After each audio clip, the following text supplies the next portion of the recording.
एक बार एक राजा के यहाँ पर महाभारत की कथा हुई, बहुत ध्यान से सुनना।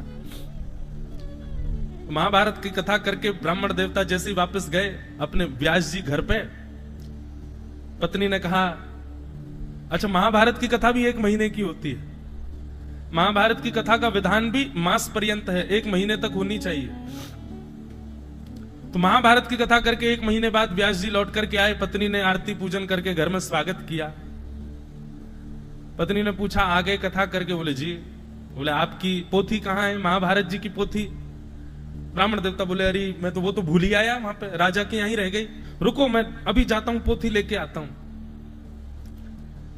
ब्राह्मण देवता दौड़े दौड़े राजा के यहां गए।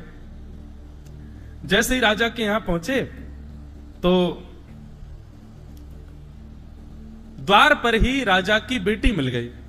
बेटी ने प्रणाम किया, जय हो व्यास जी, आपके चरणों में प्रणाम। आपने तो 1 महीने के लिए हमारे राज्य भवन को वृंदावन बना दिया। आपने ऐसी सुंदर कथा सुनी, कभी कभी कुरुक्षेत्र का दर्शन होता, कभी वृंदावन का दर्शन होता, कभी इंद्रप्रस्थ का दर्शन होता, कभी द्वारिका का दर्शन होता। व्यास जी बड़े खुश हो गए, वाह, बिटिया ने बड़े प्रेम से कथा सुनी। व्यास जी बोले, बेटी हमने 1 महीना कथा सुनाई, तुमने कुछ अच्छा सीखा हमारी कथा से? तो कन्या बोली, हाँ मैंने बहुत बढ़िया एक मेरे प्रश्न का उत्तर सीखा आपकी कथा से। व्यास जी बोले, क्या सीखा?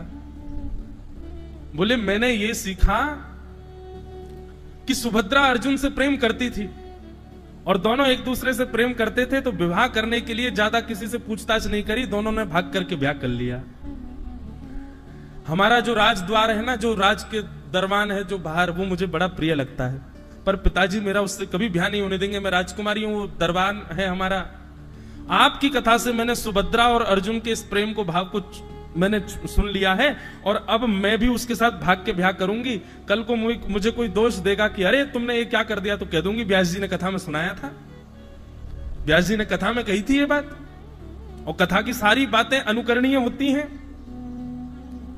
व्यास जी बोले, बिटिया तुझे और कोई नहीं मिला पूरी कथा में? अपने मतलब की बात ही समझ में आई तेरे को बस? बोले, अब व्यास जी आप तो आशीर्वाद दो, हम लोग आज रात को ही भागने वाले हैं, बढ़िया हुआ आपसे आशीर्वाद और मिल गया। व्यास जी बोले, मेरी पोथी कहां है, मैं लेके भागू, मुझसे पहले राजा पकड़े मुझे। व्यास जी थोड़े और अंदर गए तो राजा का बेटा मिल गया। व्यास जी बोले, राजकुमार आओ हो। राजकुमार ने जैसे ही देखा व्यास जी, चरणों में लेट गया। बोले, अरे व्यास जी आपने ऐसी कथा सुनाई महाराज, मैं क्या बताऊं, नेत्रों से झरझर आंसू गिरे, चरणों में बार बार प्रणाम करे। बोले, मैं आपका कितना धन्यवाद करूं, मुझे किस मुख से धन्यवाद करूं, समझ नहीं आता। व्यास जी के मन में आया कि भाई राजा का पुत्र है, पुत्री तो ऐसी निकली, पुत्र ने कुछ बढ़िया सीखा होगा, इससे पूछें इसने क्या सीखा। व्यास जी बोले, बेटा तुमको अच्छी लगी कथा? बोले, बहुत अच्छी, आप इतनी मीठी कथा कहते हैं, तुमको क्या अच्छा लगा कथा में? बोले, महाराज जी मुझे तो वो वाला प्रसंग बहुत अच्छा लगा। बोले, कौन सा प्रसंग? बोले, वो प्रसंग जहां पर आपने कहा था कि कंस पूर्ण रूपेण मथुरा की राज्य गद्दी पर बैठने का अधिकारी था, पर उसका दुष्ट पिता उग्रसेन उसको बैठा ही नहीं रहा था। बढ़िया किया कंस ने, उग्रसेन को कारागृह में डाल दिया, खुद बैठ गया। अब मैं भी यही करने वाला हूं, मैं भी अपने पिताजी को जेल में डाल दूंगा और जेल में डाल करके खुद राज सिंहासन पर बैठ जाऊंगा। और कोई अगर मुझको आके टोकेगा कि ये तुमने क्या किया, तो मैं कह दूंगा व्यास जी बता के गए थे, कथा में ऐसा ही हुआ था, जो कथा में कहा गया मैंने तो उसका पालन किया है। व्यास जी को चक्कर आने लगे, मेरी पोथी कहां है भैया, दे दो, मैं भाग जाऊं यहां से, किन लोगों के बीच में पड़ गया मैं। व्यास जी थोड़े और आगे गए तो रानी मिली। रानी ने खूब चरण पहाड़े, अरे व्यास जी जय हो जय हो जय हो, आपके पुनर्दर्शन हो गए, आप कथा सुना के गए, खूब बहु प्रशंसा की। आपकी कथा ने मेरी ग्रंथियां खोल दी, आपकी कथा ने मेरे मेरे मेरे सारे संशयों का समाधान बता दिया। व्यास जी इतने सारे नकारात्मक उत्तर सुनकर के बेचारे घबरा गए थे, लेकिन मन में फिर भी जिज्ञासा उठी, एक सकारात्मक उत्तर मिल गया तो चैन से सो तो जाऊंगा। देवी तुमने क्या सुना कथा में, तुमको क्या अच्छा लगा, कोई एक बात बताओ। बोले, आपने कहा कि 5 कन्या जो प्रातः काल स्मरणीय हैं, उनमें एक नाम द्रौपदी का भी है। जिन पंचकन्याओं को नित्य प्रणाम सुबह उठ करके करने से बड़ा शुभ होता है, ऐसी सुबह नित्य प्रणाम करने वाली कन्याओं में से एक कन्या द्रौपदी। और वो द्रौपदी पंचकन्याओं में इसलिए है क्योंकि उसके 5 पति हैं। मेरा भी एक पति से मन भर गया है, अब मैं भी सोच रही हूं कि मैं भी 2-4 ब्याह और कर लूं। व्यास जी बोले मेरा बीपी लो हो रहा है, मुझको जाने दो यहां से, मेरी पोती कहां है। बेचारे जैसे तैसे निकल करके भाग रहे थे, इतने में ही राजा मिल गया, मुख्य यजमान। राजा को देखते ही व्यास जी बोले मेरी पोती कहां है, मैं पोती लेने आया हूं अपनी, मेरी पोती दे दो। मैंने बहुत पूर्व जन्मों में इतने पुण्य किए जो आपके यहाँ कथा सुनाने, लेकिन अब मैं बस उस पुण्य से निवृत्ति चाहता हूं, सारे पुण्य आपके पूरे परिवार को देके बस यहां से प्रस्थान करना चाहता हूं, मेरी पोती दे दो। राजा ने कहा व्यास जी ऐसे थोड़ी विराजिए, हम जानते हैं आप किस उद्देश्य से आए हैं। राजा को लगा ये दक्षिणा ज्यादा मांगने आए, हमने कम दे दी थी। व्यास जी ने कथा सुनाई है, तो कथा सुनाने के बाद में अब दक्षिणा तो हमने लिफाफे में बंद करके दे दी जो देनी थी। इनको कम लगी होगी तो किसी बहाने से दोबारा लेने आए हैं। अब राजा ने ऐसा सोचा, व्यास जी को बैठा दिया। व्यास जी बैठ गए। राजा बोले देखिए मुझे सब पता है आपके मन में क्या भाव चल रहा है, पर मैं आपकी कथा से ही सुनी गई एक बात आपको कहना चाहता हूं। व्यास जी बोले मेरे मन में कोई भाव नहीं है राजन, तुम कुछ और मत सोचो। बोले नहीं नहीं मैं सब समझ गया हूं, मैंने तो आपकी कथा में दुर्योधन को अपना गुरु बनाया। अरे ब्राह्मण की क्या कहें, संत की क्या कहें, स्वयं भगवान उसके सामने आ गए थे कि 5 गांव दे दो पांडवों को, पर दुर्योधन ने स्पष्ट कह दिया सुचग्रैव न दास्यामि बिना युद्धेन केशव, सुई के नोक के बराबर जमीन भी बिना युद्ध के नहीं दूंगा। व्यास जी लिफाफे में जो दक्षिणा दी है उसी को ही मान्य मानिए, उससे अतिरिक्त यदि लेना चाहते हैं तो युद्ध करिए और हमसे दक्षिणा ले जाइए। व्यास जी बोले भैया तुम्हारे युद्ध तुम अपने पास रखो, और सुनो हमारी पोथी भी तुम अपने पास रखो, हम दूसरी ले लेंगे, यहां से जाने दो। इसको कहते हैं तामसी कथा। कई लोग आजकल ऐसी एक बात मैं कह दूं मन में आ रही है, कोई अन्यथा मत लेना। आजकल युवा आते हैं कथाओं में, बहुत युवा आते हैं। महाराज जी अभी थोड़ा प्रचलन बदल गया है, वो मुझे बहुत अच्छा लगता है, पर कहीं ना कहीं, सब नहीं पर कहीं ना कहीं कुछ प्रतिशत युवा केवल इसलिए कथा सुनते हैं कि उनके प्रश्न का उत्तर मिले, उनका जो संशय है उसका समाधान मिले। केवल जिस स्थिति परिस्थिति से वो गुजर रहे हैं उसका समाधान, अगर इस समाधान, मैं जिस परिस्थिति में हूं या मेरा जो संशय है, मेरा जो प्रश्न है, बस उसी के लिए मैं कथा में बैठूं, अन्यत्र उसके अतिरिक्त कोई चर्चा हो तो उसको अनसुना कर दूं, तो यह कथा भी तामसी बना देगी कथा को। ये तामस स्वरूप है कथा का। बंधुओं कथा में तो खाली घड़े के भांति बैठो, व्यास रूपी प्याऊ को अवसर दो आपके उस घट को भरने का। पहले से ही उसमें बहुत सारी जिज्ञासाएं, पहले से ही बहुत सारे भाव, पहले से ही अत्यंत ज्ञान भर करके बैठेंगे। व्यास अपना भाव कहां उड़े लेगा, तामसी हो जाएगा, छलकेगा बाहर जो भी डालेगा।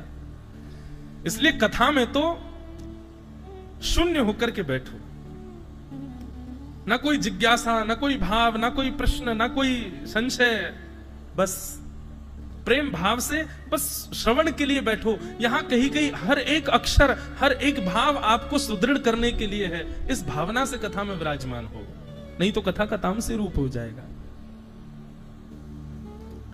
तो यहां पर वर्ष भर की कथा को तामसी नहीं कहा गया है, यहां पर कथा में होने वाले आलस्य और अश्रद्धा को तामसी बताया गया है।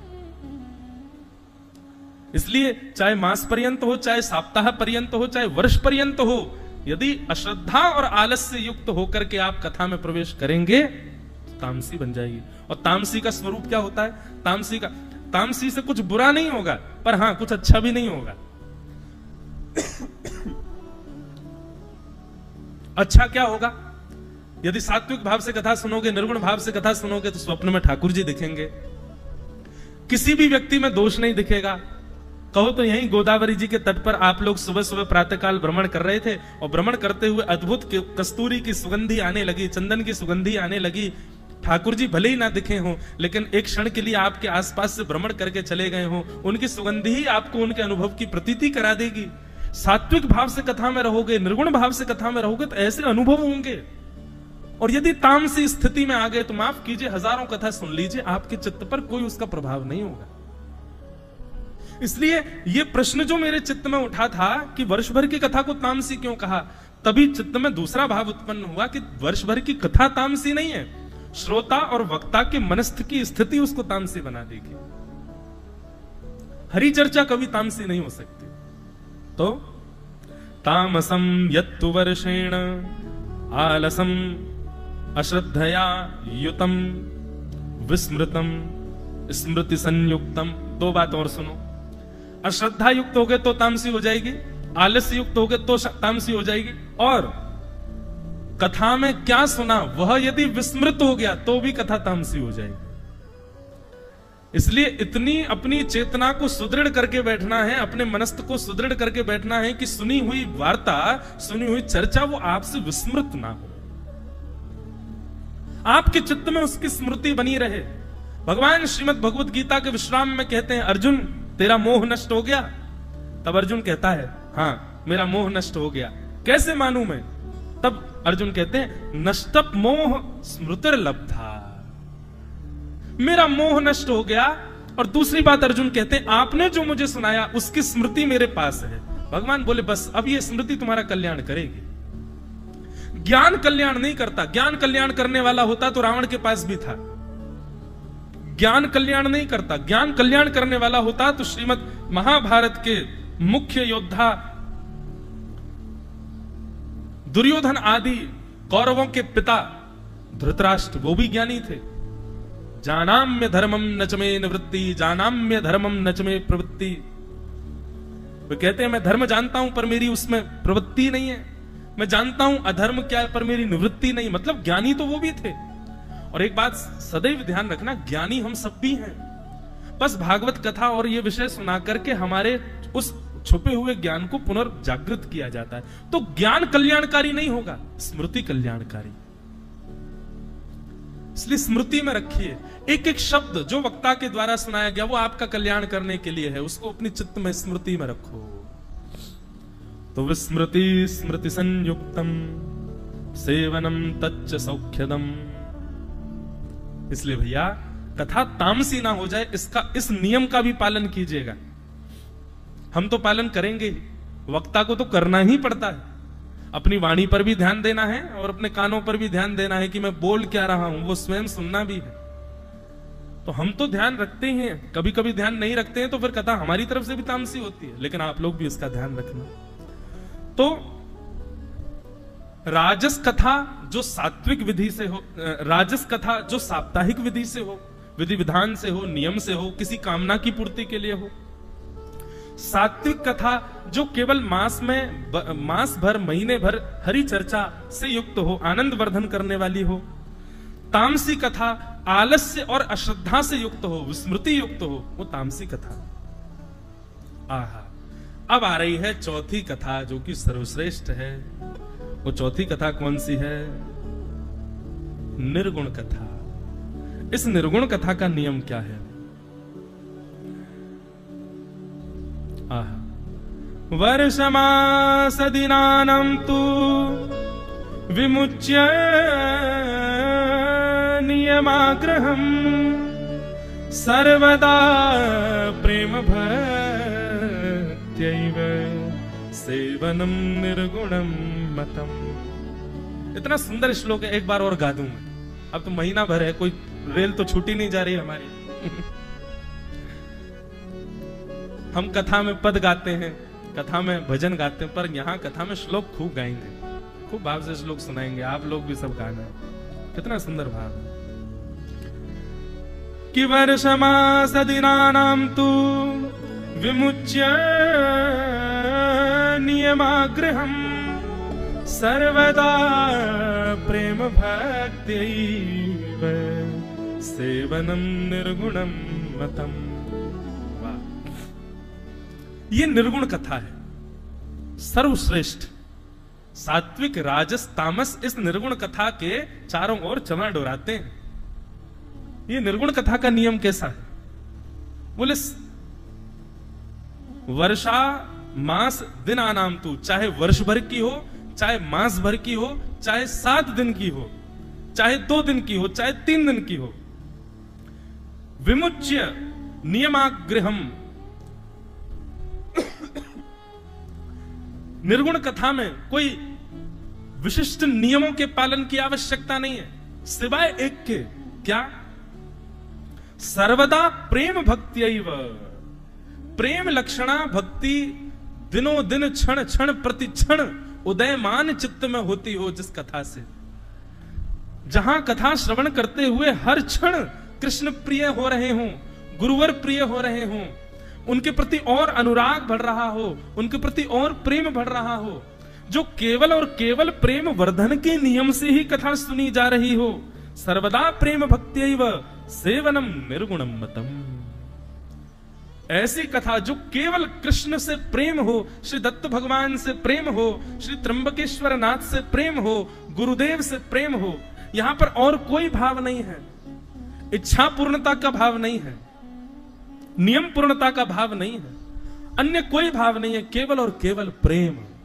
बस ये प्रेम उदयमान हो, और वो भी संसार से नहीं, उस परम सत्ता से, उस बुद्ध पुरुष से, साक्षात श्री कृष्ण से प्रेम उदित हो मेरा, इस भाव से जो 2 दिन 3 दिन 7 दिन 1 महीना 1 वर्ष तक कथा सुनते हैं, ऐसे लोगों के द्वारा सुनी गई सुनाई गई कथा ही निर्गुण कथा है। तो हम यही कहना वाले थे कि अब तक जो हम कथा सुनाते आ रहे थे और अब भी जो सुना रहे हैं और आगे भी जो सुनाएंगे, आप सुनो किस भाव से हमको नहीं पता, पर हमारा तो एक ही उद्देश्य है, निरंतर प्रेम वर्धनम। प्रेम वर्धन हो बस, अन्यत्र कोई भाव नहीं। तथा महाराज जी कई बार कई जो आयोजन करता होते हैं वो आकर के यदि कोई भावना व्यक्त करते हैं ना कि हमको इस भावना से कथा सुननी है, तो हम तो उनको ये कह देते हैं कि भाई तुम हीरे के पास आकर के और हीरे के समान मोल दे करके कांच लेकर के जा रहे हो। श्रीमद् भागवत की कथा सांसारिक इच्छाओं की पूर्ति के लिए कभी नहीं सुननी चाहिए। श्रीमद् भागवत की कथा सांसारिक विषय भोग विलास या फिर सांसारिक दुख पीड़ा निवृत्ति के लिए भी नहीं सुननी चाहिए। और यह भी कह दूं, श्रीमद् भागवत की कथा कभी पितृ मुक्त हो इसी उद्देश्य से, इस उद्देश्य को गौड़ रखो साइड में चलेगा, पर केवल यही उद्देश्य प्रधान है कि हमारे पितृ मुक्त हो, तो भी आपकी कथा वो श्रेष्ठ नहीं है। हमारे एक आचार्य कह रहे थे कि कथा सुनने से, कथा कराने से पितृ मुक्त हो जाते हैं। ये बात तो है ही, पर यह भी बात सत्य है, जिन लोगों की कथा में रति हो जाती है और जिनके हृदय में कथा कराने का मन आ जाता है, ये बात निश्चित है कि उनके पितृ मुक्त हो चुके हैं, इसीलिए उनके चित्त में ये प्रेम उदयमान हो रहा है। आपके चित्त में कथा सुनने की प्रबल इच्छा उत्पन्न हो रही है, मुझे कथा सुननी है, चाहे 100 काम छोड़ो कथा सुननी है, तो निश्चित है आपके पितृ मुक्त हो गए, तभी ये भावना आपके चित्त में आ रही है। तो भैया कथा का सीधा एक बात, केवल एक संकल्प, एक नियम, एक उद्देश्य, क्या? निरंतर भक्ति वर्धनम। और यहां जो शब्द है सर्वदा प्रेम भक्त्यैव, प्रेम भक्ति का वर्धन हो, इस भाव से कथा का श्रवण लाभ होना चाहिए। अब एक मन में प्रश्न आता है, अभी यहां पर थोड़ी देर पहले साप्ताहिक कथा को राजस कथा कहा गया। सप्ताह क्रम जो हम लोग सुनते हैं वो राजस कथा है, और अगर राजस कथा सप्ताह क्रम है तो राजस कथा से मुक्ति नहीं मिल सकती, सांसारिक भोग मिल जाएंगे, सांसारिक उपयोगिताएं मिल जाएंगी, मुक्ति नहीं। तो फिर परीक्षित को मुक्ति कैसे मिली? सप्ताह कथा से।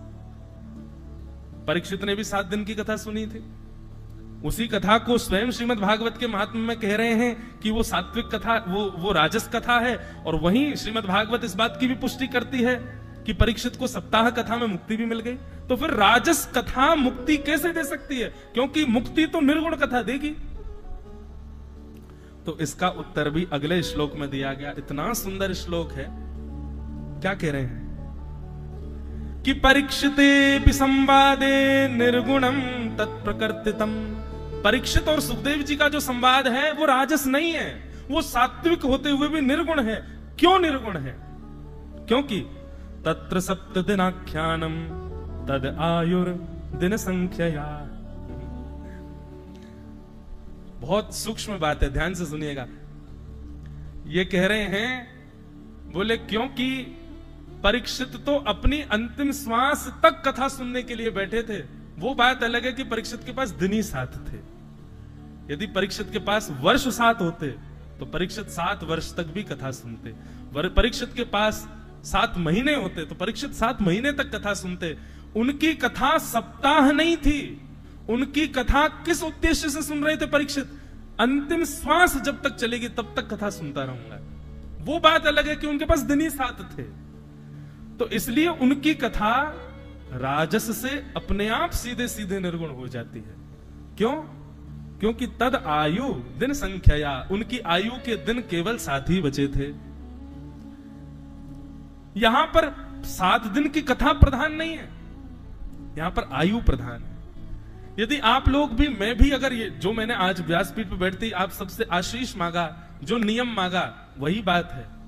अंतिम श्वास तक हरि चर्चा सुनते रहें, सुनाते रहें, तो साप्ताहिक हो, वर्ष भर की हो, मासिक हो, सब निर्गुण हो जाएंगे, सब भगवत प्राप्ति कराने वाली हो जाएंगी। तो साप्ताहिक कथा होते हुए भी परीक्षित की जो कथा है, सुखदेव जी का जो संवाद है, वो राजस इसलिए नहीं है क्योंकि वहां अंतिम श्वास तक कथा सुनने का संकल्प लिया है, और अंतिम श्वास 7 दिन में जाने वाली है, इसलिए वो सप्ताह है। मैं अगर ज्यादा गौड़ बोलने लग जाऊं तो मेरे पे संशय मत करना। 4 वेद बैठे हैं चारों ओर। मैंने पहले ही कह दिया ही मेरे भावी नहीं है, इनके भाव है। आप यदि कहें महाराज जी थोड़ा कठिन कम बोलना, तो फिर हमसे मत शिकायत करो। ये 4 वेद बैठे हैं यहाँ पर, इन्हीं के ही प्रकाश से प्रकाशित हो रहे हैं हम। तो इस प्रकार ये 4 प्रकार की कथा है। सात्विक, सबसे पहले राजस, सात्विक, तामस और निर्गुण। चारों कथाओं के विधान समझ में आ गए आप सबको, कौन कौन से विधान है। अब एक प्रसंग और सुनो। ये सप्ताह, मासिक कथा और वर्ष भर की कथा कहता कौन है, सुनाता कौन है, ये प्रारंभ कहां से हुए, उसका विधान बताया गया। ब्रह्मा तो परम प्रीतस्ते, ब्रह्मा तो परम प्रीति, तेन कृष्णात्तये निशम् सप्तावर्ण भंगाय सप्ताहम समवर्तयत्। श्री कृष्ण की स्वच्छंद प्राप्ति के लिए, श्री कृष्ण मुझे प्राप्त हो जाएं, इस भावना से स्वयं आदि कवि ब्रह्मा जी ने, चतुरानंद ब्रह्मा जी ने भगवान की प्राप्ति के लिए सप्ताह कथा को सबसे पहले किया है। सप्ताह कथा का सबसे पहला वाचन ब्रह्मा जी कर रहे हैं। वैसे तो प्रसंग आता है कि सनत कुमारों ने सबसे पहले कही, पर यहां पर ब्रह्मा जी ने भगवत प्राप्ति के लिए सप्ताह कथा का विधान किया। तो ये सप्ताह कथा। उसके बाद आती है मास भर की कथा, 1 महीने वाली कथा जो हम आप सब लोग कर रहे हैं। ये किसने गाई और किसने सुनी, इसके बारे में सुनो। यदा विष्णु स्वयं वक्ता, यदा विष्णु स्वयं वक्ता, लक्ष्मीश्च श्रवणे रता, तदा भागवत श्रावो मासे नैव पुनः पुनः। स्वयं श्रीमन्नारायण शंख चक्र गदा पद्म धारण करके व्यासपीठ पर विराजमान होते हैं। श्रीमद् भागवत जी को सन्मुख पधरा करके लक्ष्मी को यजमान बना करके, श्रोता बना करके सामने विराजमान कर देते हैं। शेषनाग की व्यासपीठ पर शंख चक्र गदा पद्म सुशोभित श्रीमन्नारायण ही मास भर की कथा का प्रारंभ करते हैं और लक्ष्मी जी बैठ करके सुनती हैं। बोलो लक्ष्मी नारायण भगवान की। इसीलिए कहा गया व्यासाय विष्णु रूपाय। व्यास विष्णु का स्वरूप है, लेकिन कब विष्णु का स्वरूप है? जब वो मास भर की कथा करे, 1 महीना की कथा करे, तब विष्णु स्वरूप है। वैसे व्यास बुरा नहीं मान जाए सभी।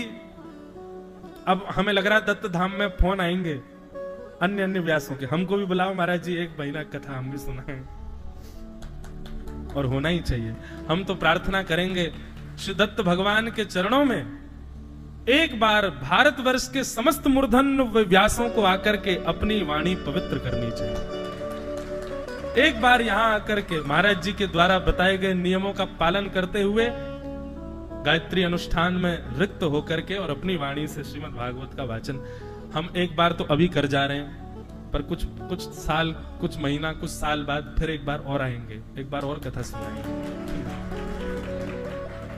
आप कहोगे महाराज जी प्रारंभ तो करो, अभी शुरू तो करी ना है आपने, अभी तो पहला दिन है, प्रारंभ तो हो जाए। अगली कथा की पहले ही नियुक्ति कर रहे हो। तो यदा विष्णु, अच्छा ये श्लोक सुनिए मत, इसका चिंतन करो, कितना सुंदर लग रहा है। यदा विष्णुम स्वयं वक्ता लक्ष्मीश्च श्रवणे रताः तदा भागवत श्रावो मासे नैव पुनः पुनः। अच्छा कितनी सुंदर, पुनः पुनः। भगवान को कथा कहने में इतना सुंदर आनंद आता है कि 1 महीना पर्यंत ठाकुर जी कथा श्रवण कराते हैं, और जैसे ही कथा के विश्राम वाले दिन नाम संकीर्तनम यस्य सर्व पाप प्रणाशनो प्रणामो दुख समनस्तम नमामि हरिम परम, जैसे ही कथा विराम देते हैं श्रीमन नारायण, लक्ष्मी जी तुरंत खड़े होकर के ठाकुर जी को प्रणाम करती हैं। प्रणाम करते ही तुरंत नारायण भगवान कहते हैं पुनः बैठ जाओ। फिर से बैठा करके जन्माद्यस्य यतोन्वयाद् इतरतश्चार्धे सुविज्ञ स्वराट् तेने, फिर से कथा प्रारंभ, भागवत का पहला श्लोक शुरू। अब दूसरी व्याख्या से 1 महीने कथा सुनो, और फिर 1 महीना कथा पूर्ण हो जाती है, फिर दोबारा अंतिम श्लोक बोलते तुरंत ठाकुर जी प्रथम श्लोक बोल करके फिर कथा शुरू कर देते हैं। मतलब मासे नैव पुनः पुनः, वो मास भर में कथा पूर्ण होती है, पर पूर्ण होते ही पुनः प्रारंभ हो जाती है, वो कभी विश्राम नहीं होती। नियम 1 महीने का ही है कि 1 महीने में कथा पूरी करनी है, पर 1 महीने में कथा पूरी होते ही अगले महीने के प्रथम दिन फिर से शुरू हो जाती है। ऐसी कथा वैकुंठ में नित्य श्रीमन नारायण अपने शेष नाग के व्यासपीठ पर बैठ करके श्रीमद लक्ष्मी जी को सुनाते हैं। कितना सुख आता होगा। कुछ नहीं तो उस आनंद के समुद्र की एक बिंदु तो दत्त धाम में हम आप सबको अनुभव होगी, ये मास भर की कथा में। वो तो आनंद की सिंधु है, जब ठाकुर जी स्वयं बोलते होंगे, लक्ष्मी जी बैठ करके सुनती होंगी, और उसका एक बिंदु तो यहां पर भी हमको अनुभव में आएगा ना। एक क्षण के लिए आपको भी वक्ता के अंदर, मैं अपना नाम नहीं ले रहा हूं, मैं हूं ही नहीं, मैं हूं ही नहीं। व्यास मंच पर बैठने के बाद कोई इंद्रेश नहीं, कोई महाराज जी नहीं, कोई गुरु जी नहीं, यहां पर अवस्थित होने के बाद सब प्रणाम करते हैं, चारों वेद पाठी भी आपको प्रणाम कर रहे हैं, बड़े बड़े लोग आपको, इसका मतलब आप सामान्य नहीं हो। आप उनके प्रणाम को स्वीकार यदि ये मान करके कर रहे हो कि मैं इंद्रेश हूं, तो गिरोगे एक दिन। इस भाव से नहीं, यहां बैठ करके भगवत वार्ता करने के लिए हम बैठे, इसलिए इतनी देर के लिए हम विष्णु स्वरूप हैं, इस भाव से। और वक्ता को भाव रखना चाहिए कि सामने जितने भी श्रोता बैठे ये सब लक्ष्मी स्वरूप है, इस भाव से मास भर की कथा होनी चाहिए। तो कि यदा विष्णुम स्वयं वक्ता लक्ष्मीश्च श्रवणे रताः तदा भाश्रावो मासे नैव पुनः। आहा, अब ये तो रही मास भर के कथा का नियम। इसके बाद एक तीसरी कथा का नियम बताया गया। ये तीसरी कथा कौन सी है? बोले 2 मास की कथा, 2 महीने की कथा, ये एक अलग नियम है। बोले 2 महीने के, 1 वर्ष तक एक महीना मतलब साल भर में 12 कथा ठाकुर जी सुना देते हैं लक्ष्मी जी को। वर्ष होने के बाद में लक्ष्मी जी आती हैं, प्रणाम करती हैं, ठाकुर जी व्यास मंच से उतर करके जाते हैं, प्रसाद आदि पाते हैं। उसके बाद ठाकुर जी कहते हैं अब हम बोलते बोलते थोड़े से श्रमित हो गए, अब हम थोड़ा बैठते हैं, आपने क्या सुना आप सुनाओ। मास भर में आपने हमसे क्या श्रवण किया हे लक्ष्मी जी, अब उसका वाचन हमको सुनाइए। तब 2 महीने की कथा कहने के लिए लक्ष्मी जी सुनाती हैं कि यदा लक्ष्मी स्वयं वक्त्री विष्णुश्च श्रवणे रताः और मासद्वयं रसास्वाद तदातीव शुशोभते। ठाकुर जी की कथा सुनकर के तो लक्ष्मी जी के रोंगटे खड़े हो रहे थे, पर लक्ष्मी जी की कथा सुनकर के तो ठाकुर जी नृत्य करने लग गए। इतना आनंद आ रहा था ठाकुर जी को। क्यों? भगवान ने जो सुनाया उसका सार और विस्तृत करके लक्ष्मी जी ने उनको सुना दिया। ये 2 महीने की कथा, ये 2 मास पर्यंत की कथा श्री लक्ष्मी जी सुनाती हैं ठाकुर जी को। ऐसे कथा का क्रम बताया गया। अब आते हैं चौथी कथा पर। ये कौन सी है? वर्ष भर की कथा, 1 वर्ष पर्यंत। और ये कौन सुनाते हैं, कैसे सुनाते हैं? भाव से सुनो। कथा भागवती तेना, ध्यान से सुनिएगा। कौन सुना रहे हैं? बड़े श्रेष्ठ व्यक्ति हैं, इन्हीं की भूमि पर बैठे हुआ। कथा भागवती तेना सेविता वर्षमा लये त्वया त्वयि त्वति लये त्वात्वनिकेतेन वापि शक्तिं सदा शिव। नमः पार्वती पते हर हर महान। आहा बाबा। लये त्वात्वनिकेतेन वाप शक्तिम सदा शिव। 1 वर्ष की कथा कौन कहते हैं? बोले देवादिदेव महादेव चिदानंद रूप शिवोहम शिवोहम। महादेव पद्मासन पर विराजमान हो जाते हैं, सामने स्वयं शक्ति पार्वती विराजमान होती हैं। त्रिनेत्रों को बंद करके वर्ष भर के लिए कथा भागवत में लीन होकर के और अपनी मधुर वाणी से, मधुर कंठ से आर्त क्रंदन करते हुए महादेव वर्ष भर की कथा पार्वती जी को श्रवण कराते हैं। ये वर्ष भर की कथा का नियम है। इसीलिए कभी कभी लगता है कि महादेव आज हम सुबह गए, क्योंकि कल से तो नियम है हम कहीं बाहर नहीं जाएंगे, यहीं रहेंगे। तो आज महाराज जी ने सुबह ही भेजा, त्र्यंबकेश्वर भगवान को प्रणाम करके आओ। महादेव को देख करके एक भाव आता है, जैसे हमारे ठाकुर जी कैसे देव हैं, वृंदावन में चंचल देव हैं, जगन्नाथपुरी में भोक्ता देव हैं, बद्रीनाथ में तपस्वी देव हैं, रंगनाथ में पौड़ा देव हैं, पंडरीनाथ में, पंडरपुर में रक्षक देव हैं। ऐसे ठाकुर जी के अलग अलग विलास हैं, परंतु महादेव का एक ही विलास है। क्या? वो भीगे देव हैं, सदा भीगे ही रहते हैं। जब देखो तब भीगे ही रहेंगे। आपके जल में नहीं, कोई 1 वर्ष पर्यंत इस प्रकार कथा का वाचन करेगा, वो भीगेगा नहीं, उसके नेत्र सदा भीगे ही रहेंगे, सजल ही रहेंगे।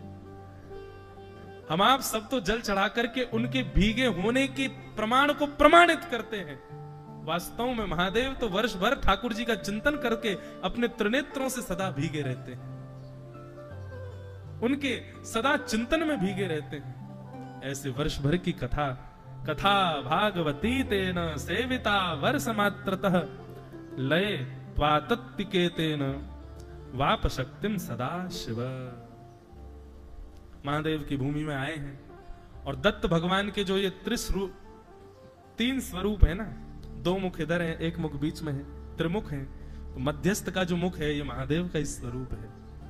दत्त भगवान का भी परिचय खूब विस्तृत और मैं महाराज जी के पास बैठ बैठ के उनसे लेता रहूंगा, आपके मध्य में कहता रहूंगा। महादेव की भूमि में आए हैं। एक बार त्र्यंबकेश्वर महादेव को प्रणाम कर लो। सब लोग मेरे साथ बड़े भाव से आशा भरी चित्त में ऐसा भाव रखिएगा, हम श्री त्र्यंबकेश्वर भगवान के चरणों में बैठे हैं। स्वयं श्री दत्तात्रेय जी के रूप में श्री त्र्यंबकेश्वर भगवान हैं। ऐसे महादेव को प्रार्थना करो कि हे महादेव, आप जो सदा भीगे रहते हैं, सदा आनंद में, सदा आश्रु प्रवाह होते रहते हैं आपके, ऐसा भाव हमारे चित्त में अवस्थित हो। इस मास पर्यंत की कथा में कुछ अनुग्रह नाथ हमारे ऊपर कीजिएगा। निश्चित ही आपने हमको त्र्यंबकेश्वर बुलाया, हमको नासिक बुलाया है, तो आपने हमको किसी ना किसी रूप में अधिकारी समझा है। हम आपके द्वारा दिए गए उस अधिकार का पालन कर सके नाथ, ऐसी कृपा हम पर करिएगा। इसी भाव से महादेव को सब लोग प्रणाम करो। नमामि शमीशान निर्वाण रूपम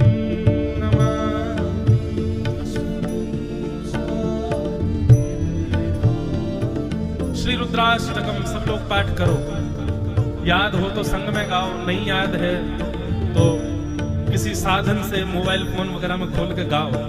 त्र्यंबकेश्वर भगवान को चित्त में विराजमान करके यहीं से जलाभिषेक करो उनका। नमः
नेत्रं विशालं प्रसन्नाननं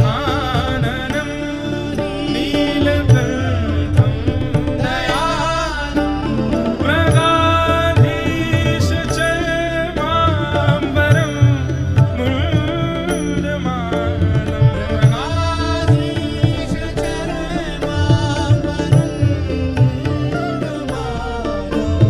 प्रियं शङ्करं सर्वनाथं भजामि।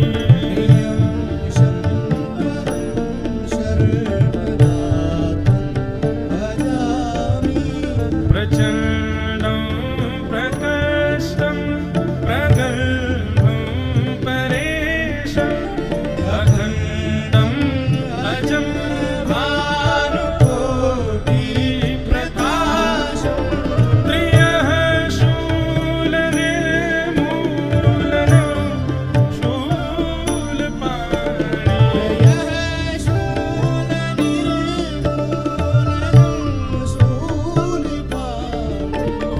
भजेऽहं भवानी पतिं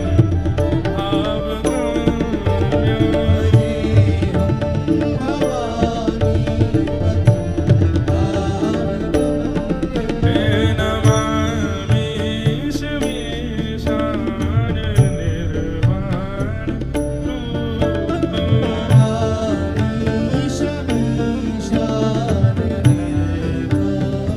श्री त्र्यंबकेश्वर महादेव की।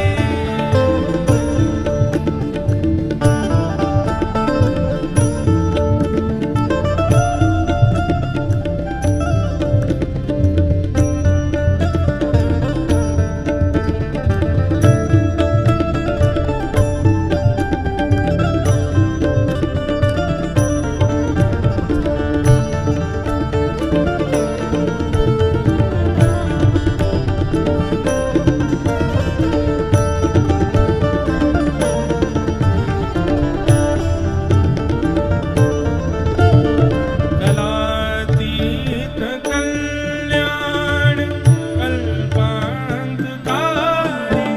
सदा सज्जनानन्ददाता मुरारी चिदानन्द संदोहमोहापहारी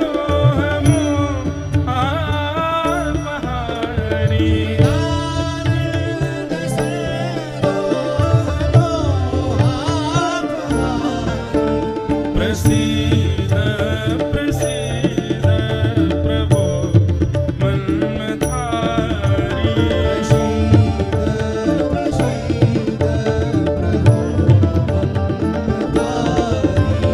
मया वधुमानात् पादारविन्दं भजन्तीह लोके परे न तावत् सुखं शान्ति संतापनाशम्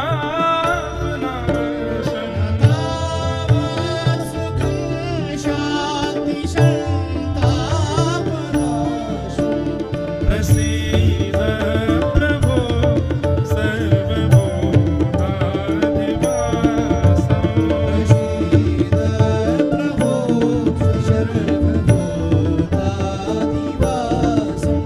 न जानामि योगं जपं नैव पूजां नतोऽहं सदा सर्वदा शम्भुतुभ्यं जराजन्मदुःखोऽद्य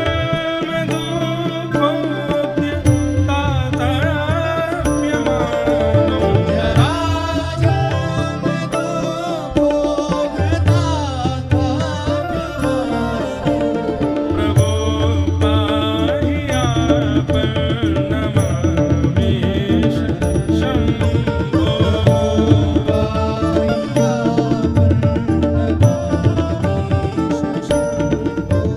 नमामि शमीशान निर्वाण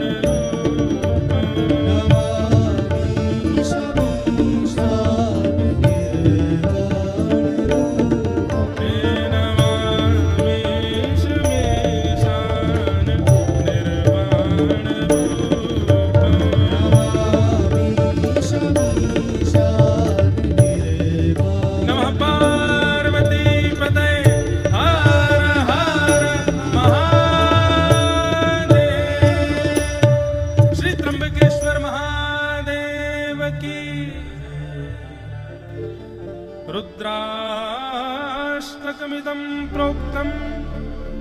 विप्रेण हरतोषे ये पठन्ति नरा भक्त्या तेषां शम्भु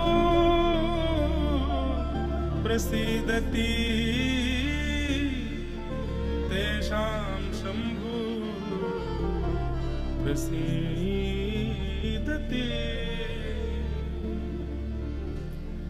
ऐसे त्र्यंबकेश्वर भगवान को बारंबार प्रणाम करते हैं। कथा भागवती तेन सेविता वर्षमात्रतः लयित्वा तत्त्वितकेन आपः शक्ति सदाशिवः। स्वयं सदाशिव भोलेनाथ एक वर्ष तक लीन होकर के शक्ति को कथा सुनाते हैं। ऐसे महादेव को हम प्रणाम करते हैं। इस प्रकार बंधुओं, ये मासिक कथा, वर्ष भर की कथा, साप्ताहिक कथाओं का कुछ क्रम बताया। एक प्रकार से इससे एक बात सिद्ध हो गई, मनोकामना पूर्ति आदि एवं भावों से जब आप कथा सुनते हैं तो साप्ताहिक विधि विधान से आप कथा कराते हैं। पर यदि सप्ताह कथा हो, 3 दिन की कथा हो, वर्ष भर की हो और मासिक हो, पर भाव चित्त में केवल प्रेम लक्षणा भक्ति का है, तो वो 2 दिन की चर्चा भी यदि आप सुनेंगे, क्षण भर की चर्चा भी यदि सुनेंगे, तो वह क्षण भर की चर्चा भी निर्गुण हो जाएगी, भगवत प्राप्ति कराने योग्य हो जाएगी। इसी भाव से आइए हम लोग अब इस निर्गुण चर्चा में, जो कि आगामी 29 दिनों तक यहाँ चलने वाली है, 10 मई तक जिसका क्रम चलेगा, उसमें प्रवेश करते हैं। आज कथा का प्रथम दिवस महात्म्य है। अब जब इतनी बड़ी कथा है तो महात्म्य भी 2-3 दिन तो चलेगा ही।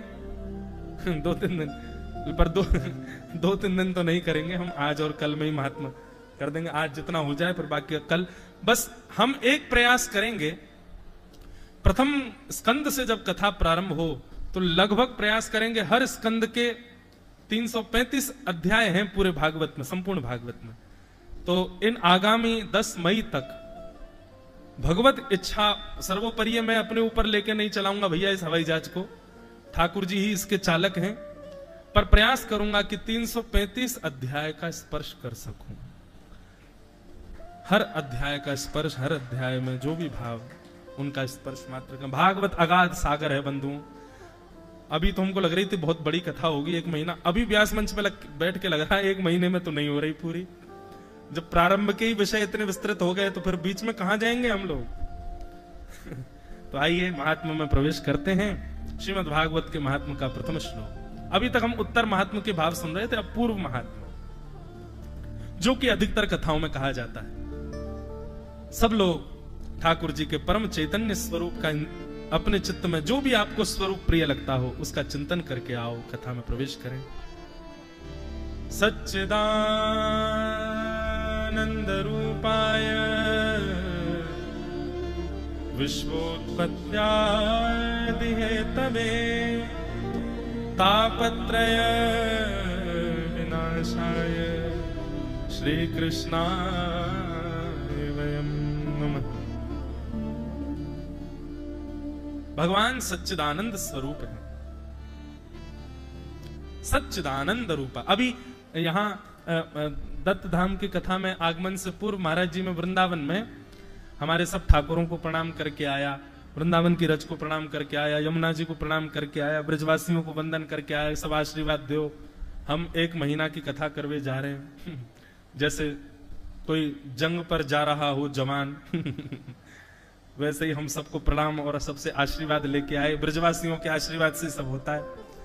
तो हमारे बिहारी जी के गोस्वामी, उन्होंने जैसे मैंने प्रणाम किया तो सच्चिदानंद की इतनी सुंदर व्युत्पत्ति की उन्होंने। देखो ब्रजवासी भैया बोले, भले ही सामान्य भाषा है ब्रजवासियों की, लेकिन सामान्य नहीं है ब्रजवासी। क्या कह रहे हैं? सच्चिदानंद रूपाय, सत, चित और आनंद। तब वे कहते हैं, बोले ठाकुर जी के ये तीनों रूप कौन कौन से हैं? बोले प्रत्यक्ष कलयुग में सत्य ठाकुर जी के रूप का दर्शन करना है तो सत्य है श्री वृंदावन। श्री वृंदावन ठाकुर जी का सत्य स्वरूप है। क्यों सत्य स्वरूप है? आज भी वहां श्याम सुंदर लीला कर रहे हैं। आज भी भले ही हमको दिख नहीं रहे पर अनुभूति कुछ तो हो रही है, नहीं तो लाखों लोग क्यों जा रहे हैं वृंदावन? वृंदावन की चाट पकौड़ी इतनी भी ज्यादा बढ़िया नहीं है, स्वादिष्ट, की भाई उसको खाने जाते हो लोग। कुछ तो अनुभव उनको हो रहा है वृंदावन में, कोई तो ऐसा गुरुत्वाकर्षण है कर्षतीति कृष्ण। मधुसूदन पाद, उनका एक श्लोक है, मुझे स्मृति में नहीं है, मैं पिताजी महाराज से आज्ञा लेकर के आज कल सुनाऊंगा। वो मधुसूदन पाद सरस्वती एक श्लोक कहते हैं, आपको शायद स्मृति में हो। हे मन, अपने मन से कह रहे हैं कि तू वृंदावन मत जाना। और वो श्लोक होता तो और आनंद आता। बहुत सुंदर श्लोक, मुझे कुछ मेरी स्मृति में नहीं है। तू वृंदावन मत जाना, लेकिन मन कह रहा नहीं मैं तो जाऊंगा। बोले अच्छा ठीक है, तू वृंदावन चले जाना, लेकिन वृंदावन जाकर के वहां पर टेढ़ी टांग वाले से मत मिलना। मधुसूदन पाद सरस्वती कह रहे हैं। बोले नहीं मैं तो उससे मिलूंगा।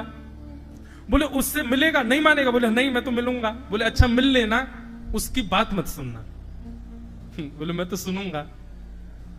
तो कह रहे हैं बात सुन लेना, लेकिन उसका पालन मत करना।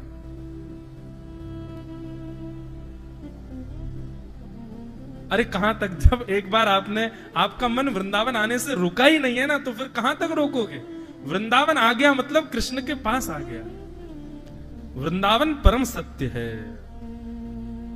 ठाकुर जी का सच्चिदानंद रूप में सत्य स्वरूप है श्री वृंदावन। क्यों? क्योंकि आज भी अनुभव होता है ठाकुर जी का वहां। वृंदावन वसति लीला परिचरो जगन्नाथ स्वामी नयन पथगामी भवतु में। महाराज जी जगन्नाथ जी में दर्शन करने गया ठाकुर जी के, तो पूरे दिन ठाकुर जी सामान्य रहते हैं, लेकिन रात्रि में आप शयन में जगन्नाथ जी को जब देखेंगे तो जैसे आज हमारा पुष्प श्रृंगार हुआ, ऐसे जगन्नाथ जी का रात्रि में पुष्प श्रृंगार होता है। बाकी के सब जगह मंदिरों में विधान ऐसा है कि श्रृंगार कम किया जाता है। रात्रि में ठाकुर जी शयन में जा रहे हैं, पर श्री जगन्नाथ धाम में पुरी में ठाकुर जी का अद्भुत श्रृंगार और पुष्पों से श्रृंगार किया जाता है ठाकुर जी का। तो हमने वहां के पुजारी जी से पूछा कि जगन्नाथ जी को इतना काय को सजा रहे हो? भाई रात में सोने जा रहे हैं, इतनी माला आपने पहना दी, ठाकुर जी को चुभेगी नहीं? तो वहां के उड़िया हमारे जो वैष्णव हैं, पंडा पुजारी हैं, वो सब बोले अरे नहीं नहीं नहीं, ठाकुर जी सोने थोड़ी जा रहे हैं, तो श्रृंगार करके तो कहीं घूमने जाते हैं। तो मैंने कहा कहां जा रहे हैं? बोले कि ठाकुर जी के कपाट बंद होते ही श्री जगन्नाथ जी यहां से अंतर ध्यान हो जाते हैं और सीधे वृंदावन में रास विहार करने के लिए गोपियों के समीप पहुंच जाते हैं।